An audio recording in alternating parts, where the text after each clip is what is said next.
Nelson Chamisa azotora mukombe notakona kuti aiwa kunyangwe mabroadcasting services emunyika yeZimbabwe nemaradio stations vakuzviona kuti aiwa Nelson Chamisa ndiye ane skiri. Muzuva nezuro vakazviprova. Nelson Chamisa akatora mukombe noda kuti he was wished by many people now Father's Day. Sarabina mashoko akataugwa aiwa nebepa now rechange radio not for subscribe like or on the bell icon. Tichipinda pahindo pawanonyera chiti Happy Father's Day to the one man who is committed to face ZANU-PF eye to eye.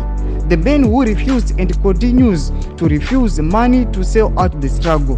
One giant who is trusted to fix the hospitals, roads, schools, the economy, and the politics of Zimbabwe and Africa.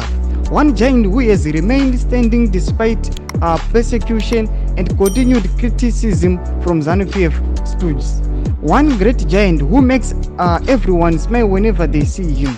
One giant who even the ZANU-PF people who seem to hate him so much scramble for photos whenever they get a chance to meet him in public. Ndo mashawata kwa nechi radio chiti aiwa baruka wisha Father's Day kuna Nelson Chamisa chiti ndiye munhu akakwanisa kusangana neZANU-PF eye to eye kunyange chipesecuta vanhu chibata vanhu chisunga vanhu. Iye Nelson Chamisa anoti aiwa inini andikwati izvozvo. Nelson Chamisa vanhu vakainstila ma-aspirations kuti ndiye achafulfilla ma-aspirations enyika yeZimbabwe neAfrica. Ndoda kuti akakwanisa kumira stand still akawithstanda ZANU-PF. Mashoko anobuda panapa tichiona aiwa change radio chikongratulate Nelson Chamisa. Tudze mafundo enyu pena comment section medu aiwa musaka no subscribe kulike channel tina on the bell.